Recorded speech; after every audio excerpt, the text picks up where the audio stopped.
ಯೆಶಾಯನ ಪ್ರವಾದನೆಯ ಗ್ರಂಥ 51ನೇ ಅಧ್ಯಾಯ 1ನೆಯ ವಾಕ್ಯ.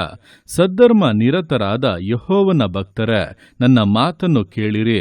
ನೀವು ಯಾವ ಬಂಡೆಯೊಳಗಿಂದ ಒಡೆದು ತೆಗೆಯಲ್ಪಟ್ಟಿರಿ, ಯಾವ ಗುಂಡಿಯೊಳಗಿಂದ ತೋಡಲ್ಪಟ್ಟಿರಿ ಎಂಬುದನ್ನು ನೋಡಿರಿ.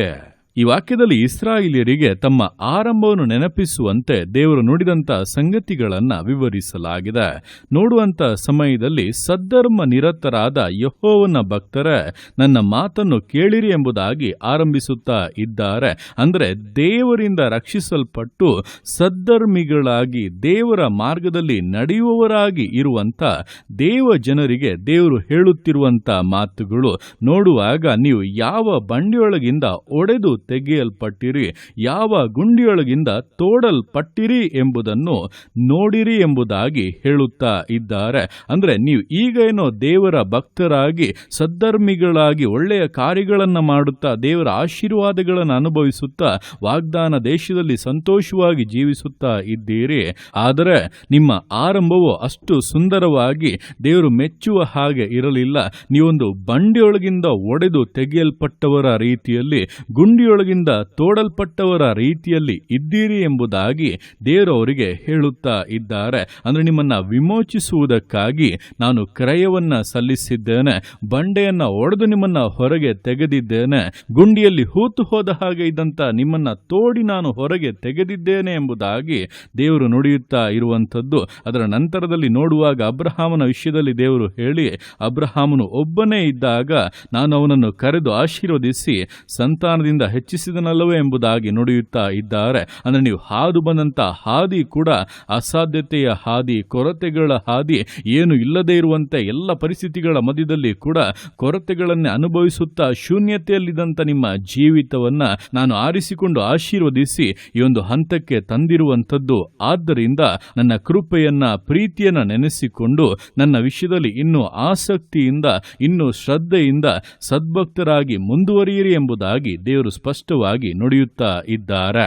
ಇದೇ ಪ್ರಕಾರವಾಗಿ ನಮ್ಮ ಜೀವಿತಗಳಲ್ಲಿ ಕೂಡ ನಾವು ಆಗಾಗ್ಗೆ ಯಾವ ಬಂಡೆಯಿಂದ ದೇವರು ನಮ್ಮನ್ನು ಒಡೆದು ತೆಗೆದಿದ್ದಾರೆ, ಯಾವ ಗುಂಡಿಯಿಂದ ತೋಡಿ ಎತ್ತಿದ್ದಾರೆ ಎಂಬುದನ್ನ ಯೋಚಿಸುವಂಥದ್ದು, ಅದನ್ನ ಧ್ಯಾನಿಸಿ ದೇವರ ಪ್ರೀತಿಯ ನೆನೆಸಿ ಆತನ ಕರಗಳಲ್ಲಿ ಇನ್ನೂ ಕೂಡ ಜೀವಿತವನ್ನ ಸಮರ್ಪಿಸಿ ಮುನ್ನಡೆಯುವಂಥದ್ದು ಬಹಳ ಬಹಳ ಮುಖ್ಯವಾದದ್ದು. ಅನೇಕ ಬಾರಿ ನಾವು ಈಗಿರುವಂತಹ ಪರಿಸ್ಥಿತಿಯನ್ನ ನೋಡಿಕೊಂಡು ನಮ್ಮ ಹೆಮ್ಮೆಗೆ, ಅಹಂಕಾರಕ್ಕೆ ನಾನು ಯಾರು ಗೊತ್ತಾ, ನಾನು ಎಂಥವನು ಗೊತ್ತಾ ಎಂಬುದಾಗಿ ನಮ್ಮ ಈಗಿನ ಆಶೀರ್ವಾದಗಳಲ್ಲಿ ಹೆಚ್ಚಳ ಪಡುತ್ತೇವೆ. ಆದರೆ ದೇವರು ನಮ್ಮನ್ನ ಎಲ್ಲಿಂದ ತೆಗೆದರೋ ಅದನ್ನು ನಾವು ಯೋಚಿಸುವಾಗ ನಮಗೆ ಇಂತಹ ಒಂದು ಸ್ಥಾನಕ್ಕೆ ತಲುಪುವುದಕ್ಕೆ ಯಾವುದೇ ಯೋಗ್ಯತೆ ಇರಲಿಲ್ಲ ಎಂಬುದನ್ನ ನಾವು ಅರ್ಥ ಮಾಡಿಕೊಂಡು ಅಹಂಕಾರಕ್ಕೆ, ಹೆಮ್ಮೆಗೆ ಅವಕಾಶವನ್ನ ಕೊಡದೆ ದೇವರಿಗೆ ಘನತೆಯನ್ನು ಸಲ್ಲಿಸುತ್ತಾ ಆತನ ಚಿತ್ತವನ್ನ ನೆರವೇರಿಸುತ್ತಾ ಜೀವಿಸಬಹುದಾಗಿದೆ. ಆದ್ದರಿಂದ ಈ ದಿವಸಗಳಲ್ಲಿ ಸದ್ಧರ್ಮ ನಿರತರಾಗಿರುವಂತಹ ಕರ್ತನ ಭಕ್ತರೆಲ್ಲರೂ ತಮ್ಮ ಆರಂಭದ ಅವಸ್ಥೆಗಳನ್ನು ಯೋಚಿಸಿ ಈಗಿನ ಹಂತಕ್ಕೆ ದೇವರಿಮನ್ನ ಕರೆತಂದಿರುವಂತಹ ಆತನ ಕೃಪೆಯನ್ನ, ಆತನ ನಂಬಿಗಸ್ತತೆಯನ್ನ ತಿಳಿದು ದೇವರಿಗೆ ಕೃತಜ್ಞತಾ ಸ್ತುತಿಯನ್ನ ಸಲ್ಲಿಸುತ್ತಾ ನಮ್ಮನ್ನು ನಾವೇ ಹೆಚ್ಚಿಸಿಕೊಳ್ಳುವುದಲ್ಲ, ಬದಲಾಗಿ ನಮ್ಮಲ್ಲಿ ಕಾರ್ಯ ಮಾಡಿದಂಥ, ನಮ್ಮಲ್ಲಿ ಉದ್ದೇಶವನ್ನು ಇಟ್ಟು ನೆರವೇರಿಸುತ್ತಾ ಮುನ್ನಡೆಸುತ್ತಾ ಇರುವಂಥ ಕರ್ತನನ್ನ ಹೆಚ್ಚಳಪಡಿಸಿ ಆತನಿಗೆ ಮಹಿಮೆಯನ್ನ ಸಲ್ಲಿಸಿ ಆತನ ಆಗ್ರಹ ಏನೆಂಬುದಾಗಿ ತಿಳಿದು ಜೀವಿಸುವುದಾದರೆ ನಿಶ್ಚಯವಾಗಿ ದೇವರು ಪ್ರತಿಯೊಬ್ಬೊಬ್ಬರಲ್ಲಿ ಕೂಡ ತನ್ನ ಆಗ್ರಹದ ಪರಿಪೂರ್ಣತೆಯನ್ನ, ಶ್ರೇಷ್ಠತೆಗಳನ್ನ ಸಿದ್ಧಿಗೆ ತರುತ್ತಾರೆ. ಆ ರೀತಿಯಾಗಿ ಸಮರ್ಪಿಸುವ ಒಬ್ಬೊಬ್ಬರೂ ಕೂಡ ಅಬ್ರಹಾಮನ ಆಶೀರ್ವಾದಗಳನ್ನು, ತಮ್ಮ ಜೀವಿತದಲ್ಲಿ ನುಡಿಯಲ್ಪಟ್ಟಂತಹ ಸಕಲ ವಾಗ್ದಾನಗಳನ್ನು ನಿಶ್ಚಯವಾಗಿ ಅನುಭವಿಸುತ್ತಾರೆ ಎಂಬುದನ್ನ ತಿಳಿದು ದೇವರ ಕರಗಳಲ್ಲಿ ಸಮರ್ಪಿಸಿ ವಿಧೇಯತೆಯಿಂದ, ದೃಢತೆಯಿಂದ, ನಂಬಿಗಸ್ತತೆಯಿಂದ ವಿಶ್ವಾಸ ಜೀವಿತಗಳನ್ನ ಮುನ್ನಡೆಸೋಣ. ದೇವರ ಕರಗಳಲ್ಲಿ ಸಮರ್ಪಿಸಿ ಪ್ರಾರ್ಥಿಸೋಣ. ಯೇಸುವೆ ಸ್ತೋತ್ರ ರಾಜ, ಕೊಟ್ಟಂತ ಈ ದಿವಸಕ್ಕೋಸ್ಕರ ಸ್ತೋತ್ರ ಕರ್ತನೆ. ಈ ದಿವಸ ನಿನ್ನ ಕರಗಳಲ್ಲಿ ಸಮರ್ಪಿಸ್ತೇನೆ. ಪ್ರತಿಯೊಂದು ಜೀವಿತಗಳನ್ನು ನೀನು ಆಳ್ವಿಕೆ ಮಾಡು, ಬಲಪಡಿಸು ಕರ್ತನೆ. ಹೌದಪ್ಪ, ಇಸ್ರಾಯೇಲರಿಗೆ ಹೇಳಿದ ಹಾಗೆ ನಾವು ಕೂಡ ನಮ್ಮ ಜೀವಿತವನ್ನ ಯೋಚಿಸುತ್ತಾ ಇದ್ದೇವೆ. ಈ ದಿವಸ ಅಪ್ಪ ನಾವು ಇರುವಂತ ಈ ಒಂದು ಶ್ರೇಷ್ಠವಾದಂತ ಹಂತಗಳು ಅಪ್ಪ, 4 ಜನರ ಮುಂದೆ ತಲೆ ಎತ್ತಿ ನಡೆಯುವಂತ ಈ ಮಾನ ಗೌರವ ಇದೆಲ್ಲವೂ ಕೂಡ ನಿನ್ನಿಂದ ಬಂದಂತ ದಾನವಾಗಿದೆ. ನೀನು ನಮಗೆ ಕೊಟ್ಟಂತ ಅಪ್ಪ ನಿನ್ನ ಕೃಪೆಯಾಗಿದೆ ಕರ್ತನೆ. ನಾವು ಯಾವ ಬಂಡೆಯೊಳಗಿಂದ ಒಡೆದು ತೆಗೆಯಲ್ಪಟ್ಟಿದ್ದೇವೆ, ಯಾವ ಗುಂಡಿಯೊಳಗಿಂದ ತೋಡಿ ಎತ್ತಲ್ಪಟ್ಟಿದ್ದೇವೆ ಎಂಬುದನ್ನು ಯೋಚಿಸುತ್ತಾ ಇದ್ದೇವೆ. ಅದಕ್ಕಾಗಿ ನಿನಗೆ ಸ್ತೋತ್ರಗಳು ಕರ್ತನೆ. ನಮ್ಮನ್ನು ಕೈ ಬಿಡದೆ, ನಮ್ಮನ್ನು ಬಿಟ್ಟು ಬಿಡದೆ ನೀನು ಕ್ರಯವನ್ನು ಕೊಟ್ಟು, ಯೇಸುವೆ ನಿನ್ನ ಜೀವವನ್ನೇ ಕೊಟ್ಟು ನಮ್ಮನ್ನು ಖರೀದಿಸಿದೆಯಲ್ಲಪ್ಪ.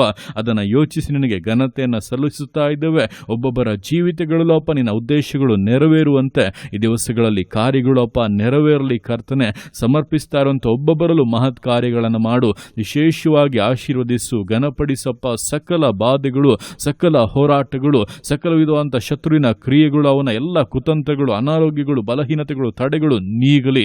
ಯೇಸುವಿನ ನಾಮದಲ್ಲಿ ಸಕಲ ವಿಷಯಗಳಲ್ಲೂ ಆಶೀರ್ವಾದ ಮೇಲುಗಳು ಉಂಟಾಗಲಿ. ತಂದೆಯ ನಿನ್ನ ವಾಗ್ದಾನಗಳೆಲ್ಲವೂ ಕೂಡ ಯೇಸುವಿನ ನಾಮದಲ್ಲಿ ಪ್ರತಿಯೊಬ್ಬೊಬ್ಬರಲ್ಲೂ ಕೂಡ ನೆರವೇರಿ ನಿನ್ನಲ್ಲಿ ಹರ್ಷಿಸುವಂತೆ ಕಾರ್ಯಗಳನ್ನು ಮಾಡಬೇಕೆಂದು ಪ್ರಾರ್ಥಿಸ್ತಾ ಇದ್ದಾನೆ.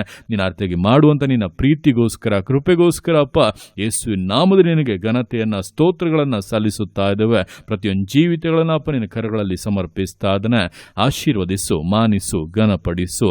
ಎಲ್ಲ ನಿನ್ನ ಕರಗಳಲ್ಲಿ ಸಮರ್ಪಿಸಿ ಎಲ್ಲ ಸ್ತುತಿಯನ್ನು ಮಾನ್ಮಳಿನೊಬ್ಬನಿಗೆ ಸಲ್ಲಿಸಿ ಯೇಸುವಿನ ನಾಮದಲ್ಲಿ ಬೇಡುತ್ತೆ ನಮ್ಮ ತಂದೆಯೇ. ಆಮೇನ್, ಆಮೇನ್.